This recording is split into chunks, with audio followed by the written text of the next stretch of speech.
Hey, how's it going? How's everybody doing? Yeah, this is take two because I just went through this entire video that I'm about to do, sort of, and my camera just near the end decided to glitch, and here comes the big dumb cat again.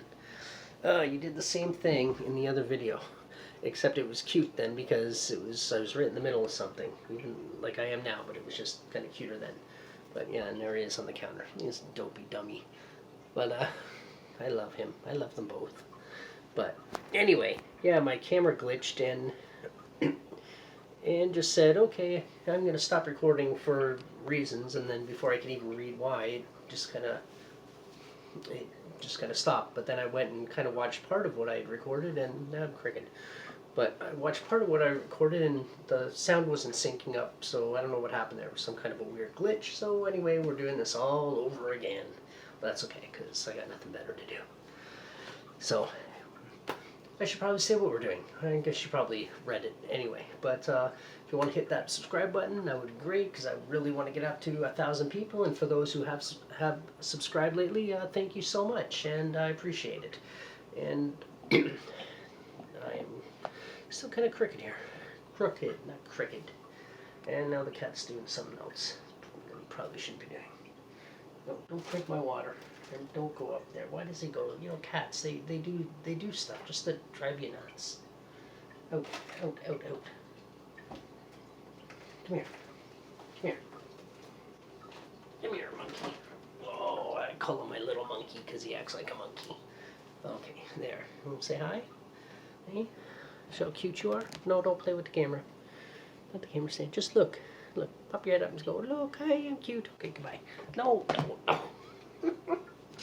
No, no. Look at this. Now it's turning into a thing. Now he's biting my hand. You can't see, but look at he's biting me. Okay, so I'm going to hold the camera with one hand, and because he's not going to get down on his own. And if I push him down, he's just going to jump back up. Anyway, my top favorite, stop biting me, my top favorite horror movies of all time that are mainstream horror movies, just to throw that out. Now he's biting the camera stand, so please don't knock things over. I'm trying to hold it with one hand. So it's shaking because he's biting it. Stop, stop, stop, get down. Okay, you know what, yeah, you're cute, I love you, thank you. Jumped off. So, anyway, Bram Stoker's Dracula, I love this movie. I'm still laughing at the cat, but I love this movie. It's well acted. It's got Gary Oldman in it, first of all, so you know that at least there's going to be a fantastic actor in it. Winona Ryder, Anthony Hopkins, and of course Keanu Reeves, who, as much as I love Keanu Reeves, he's probably the weakest actor in the film. I think when it comes to acting, when he's not being like the goofy characters, like when he was younger, Bill and Ted, and you know, Parenthood and stuff like that, he's not at the strongest. When he's doing action stuff, of course, like like The Matrix, and then the new series he did, and I don't know why I can't think of the name because it's so popular. I watched the whole thing and I really enjoyed them. But you know, he's excellent at that. I messed up my camera angle. But he's excellent stuff like that. But when it comes to emotion stuff, like him trying to do the British accent in this is just super cringy. But his physical acting in the movie is really well done. But it doesn't take away from the movie. I think aside from that bad accent, I would refer to this as a flawless film. The practical effects in it are amazing. The makeup and the costumes are just incredible. I don't know, there isn't really anything bad I can say about this movie. There is something funny I can mention, is that Winona Ryder and Keanu Reeves, there's a wedding scene where their characters are supposed to be getting married, and the actor that was playing the priest apparently wasn't doing it right, or didn't seem believable, so they brought a real priest in, and I think it was done in Romania. Let's say I'm going to say Romania, it doesn't really matter. But I guess in Romania, they are technically married. So they've been married since this movie was made until now. And they make a joke about it or something all the time, I guess, in interviews or whatever. But yeah, so technically in Romania, they are a couple. Just a little side joke there. Next is Pet Sematary. This is in completely different order than it was the first time. I was expecting to grab a different movie, but Pet Sematary. This is the original one, of course, based on the Stephen King novel.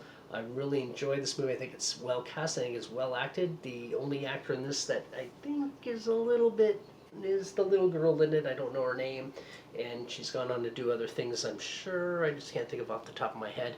But she's just kind of whiny through the whole thing, but I guess maybe that's the character, how she's supposed to be. Um, Gage here, he's gone on to do some things. I don't know what he's done as an adult, but he was in Wes Craven's New Nightmare. He's really good in that, I have to say.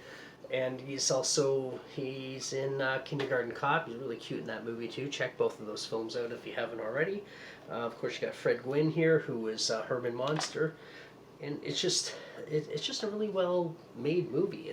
The practical effects are good. It's creepy when it needs to be creepy. It doesn't have a ton of jump scares, but and you don't need that. I don't like movies with a ton of jump scares. I like I like kind of eerie, creepy, like, like, oh, it's around that next corner kind of thing. But definitely, if you haven't seen this, and I do really like the remake, and I think there's a lot of things in the remake that aren't covered in this.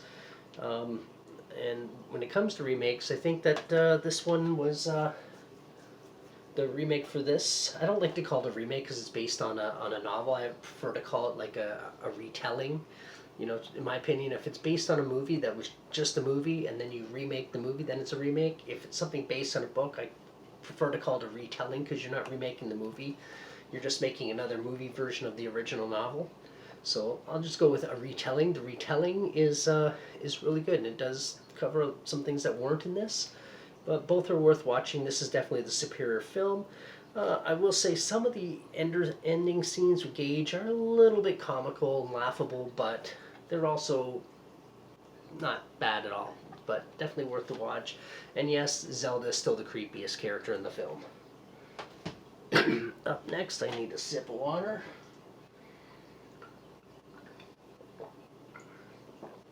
Is Fright Night. Fright Night is a really good movie. It's a comedy horror vampire film. It's got Chris Sarandon, who's been in so many movies. He was way back in. Was he in? Well, I know he was in Dog Day Afternoon, but I was thinking, I was thinking he was in Dirty Harry, but I think I'm thinking of someone else. I thought he was the villain in Dirty Harry, but no. You know who that is? That's the guy from Hellraiser. That's who that is. Roddy McDowall, of course, got really famous with the Planet of the Apes movie as Cornelius. Amanda Bearse, of course, people would know from Married with Children, and also became a LGBT, I guess LGBT, and I think Q's on there now, activist in the 90s and probably still to this day. And then the main actor, who I can never remember his name. Anyway, he's really good in this film too. It's like I said, it's a horror comedy. It's well acted, well directed. The special effects are really good. The practical effects. I mean, the bat, when he turns into a bat, that bat looks incredible. And there's an amazing werewolf transformation scene in this, but it's done in reverse. I'm not going to go into too much detail with that, but it's so well done. If you haven't seen this movie just for some of those practical effects scenes, check it out. But if you want to watch a really good, fun movie, watch this whole movie. It's really well done. And the remake is actually, I was surprised. I think Colin Farrell's in it. I think that's who, I haven't seen it in a long time. I saw it when it was in the theater, which is about 12 years ago, I think, at least. And it is still a really good movie. It's still a horror comedy, and it's definitely worth the watch as well. Going on is, we'll do this here.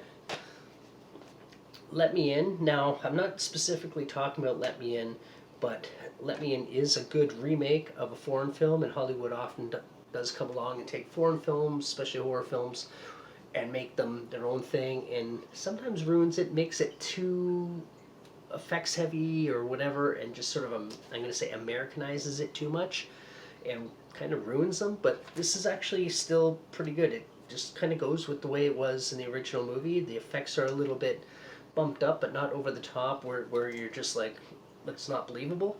But I want to mention this one, Let the Right One In, which is the original film. I think it's a Scandinavian, one of the Scandinavian countries. I'm not 100% sure what country it was done in, but it is a really good movie. Uh, it's more or less like a love story almost to a certain point, and let me cheer over a little bit. But I don't know. In a way, if you watch the movie and you sort of figure things out, the ending is almost tragic because when you think about how the movie ends and sort of what's going on with the vampire girl who's hundreds of years old and the little boy, and what's going to happen in the future, it's almost a tragic story when you look at what's going to come after the movie. And so I'm not giving too much away by saying that, but the girl in it has a guy that takes care of her, and it's sort of you sort of kind of okay, where did he come from? And in your mind you go when you overthink it. But check this movie out; it's really well done. Like I said, it's a vampire love story, and the effects are not over the top and crazy, but they're definitely good enough for the movie where you're not like, oh, this is silly. No, check it out. It's an excellent movie. Right here, I've never read the book, but I know it's based on a book. 30 Days a Night, I think, is one of the scariest vampire movies I've ever seen. Not saying it's the best vampire movie I've ever seen, but it's definitely one of the scariest. And the whole idea of being somewhere up in the Arctic, you're isolated, you don't have a lot of people coming to help you. If something happens, and it's dark for 30 days, that's why everybody leaves. And then these vampires come and take advantage of that. They know that you can't get help, you can't go anywhere, they can't be hurt, they can't be destroyed, because they're vampires, and you're basically there to get eaten. All they have to do is find you. This is a really good movie. Josh Hartnett is actually really good in this movie. Melissa George, her acting in this is also really well done. It's just interesting that all the guys are wearing these heavy snowsuits, and she's wearing these tight, form-fitting pants, just to, eye candy. But her acting is still really good. There's some side characters in here that are excellent. Just check this movie out. It is scary, and it's not boring by any stretch of the imagination. Next one up, this is more of an honorable mention, Compound Fracture. And the only reason I'm bringing this up is because if you ever wanted to watch Michael Myers fight Jason Voorhees, in a way, this movie is it, because you got Derek Mears, who played Jason in the remake, and I believe it was Tyler Mane that played Michael Myers in the Rob Zombie films, and they're enemies in this. Now, that's Derek Mears. He's the villain. He's some kind of a demon. I've watched this a couple times. I don't remember too much about it, though. He's a demon, and Tyler Mane is defending his family, and they have to fight each other. And he's got to fight this demon, so they do get into it. So the closest thing you'll ever get to those two, probably, is this movie, Compound Fracture. It's a low-budget film. It's an independent film. Probably find it in a box set somewhere. I just happen to find this at the dollar store, so that tells you something. But it's not a bad movie for what it is. Check it out just for fun. Shits and giggles, Okay. What do we got next? Okay. Now this movie is just kind of more of a fun movie from the 60s, Spider Baby. It's a super low budget film, very independent. I really like this movie. Don't be cat. I really like this movie. I've watched it several times. Basically, there's some people, these creepy people that own a house, and then some people want to come in. I think they want to buy it or something, so they have to stay there. And the one girl, this one here, she thinks she's a spider, and she tries to kill them, or she does kill them and stuff. But one thing you got going into, you got a very young Sid Haig. There's no pictures on the box, unfortunately. Unless there's something inside. Let me see. Oh, actually, he's on the cover. Right there, a very young Sid Haig. And then there's no picture of him, but you also have an aging Lon Chaney. So it's also got that in it, which makes it a little bit interesting. There's a lot of very obvious bloopers where the girl slams a window down on somebody's, but you can see the hands on the side holding it, like there's like extras on the side holding it. It's just kind of fun, but it is entertaining. It's silly. It's not something to take too seriously, but definitely watch it. It's good. I don't pull remakes out too much. The cat's going to do something bad. But the remake of Texas Chainsaw Massacre, I'm not a big fan of Andrew Bernarski as a person, but I think he's okay as the Leatherface in this movie. I do like this movie. I think R. Lee Ermey is probably the one that steals the show, but he's R. Lee Ermey, man. He is, you don't really get much better than that. The guy's awesome. It's well casted. It's got holy crap, my throat is dry as F.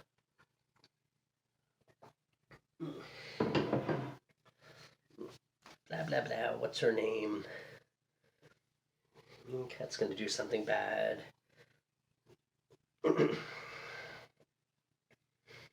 Anyway, I'm not gonna go through the names because I'm more focused on what dummy over here is about to do. I love you, but you do bad things when you're not supposed to.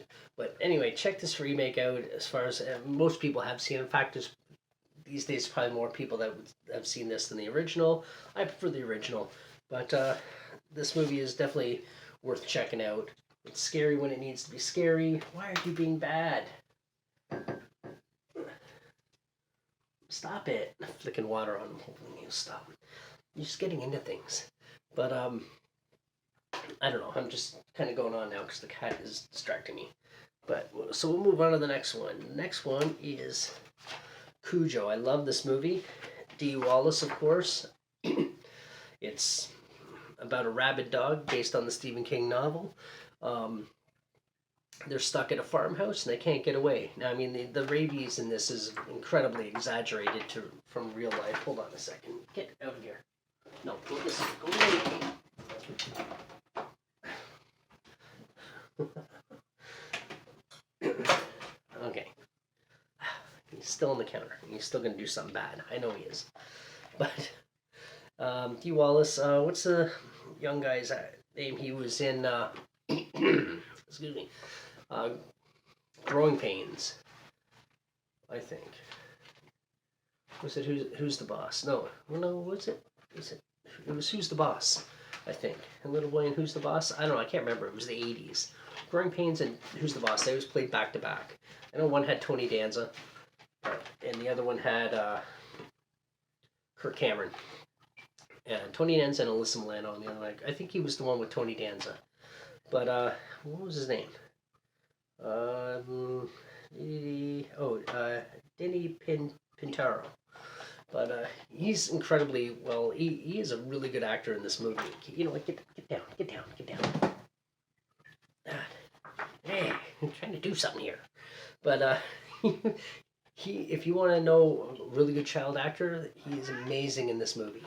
Like he really sells the role. He's very believable. You really get. He really gets your attention. Sorry, I'm trying to get the slip cover back on. But yeah, he really gets attention. He's an incredible actor. Dee Wallace, of course, Scream Queen from the 70s and 80s, and she was in E.T. And she was in one of the Rob Zombie movies. But she's also an amazing actor and sells that role. Moving on. Last one that's actually two. Dawn of the Dead. Now, I really love this movie. I love Tom Savini's effects. I love his acting and stunt work in this movie. This movie's a lot of fun. I understand the commentary about consumerism and everything else that's going on, it takes place in a mall, a bunch of zombies and whatever. I get the message George Romero was trying to put behind the film.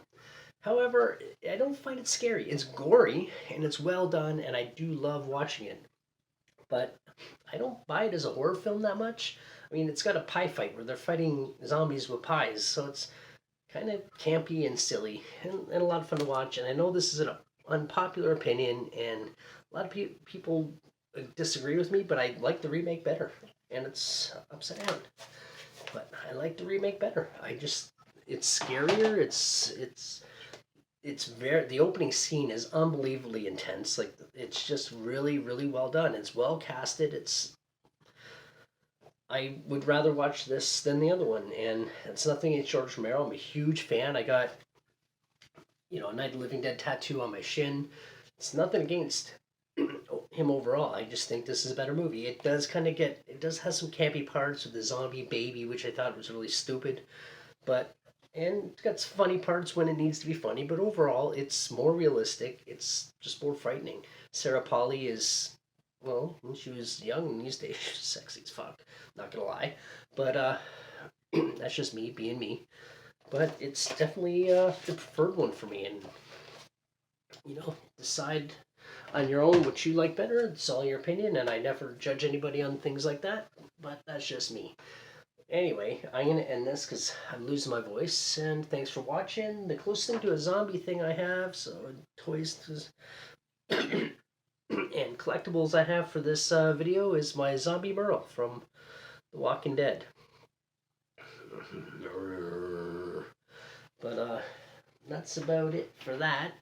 My throat is getting super dry. Thank you for watching. If you want to subscribe, I'd really appreciate that. That would help me out tons. And wish that I got this done the first time through because I'd still have a voice and it'd probably be uploaded already. Anyway, thank you for watching. Be safe, and until the next one, bye.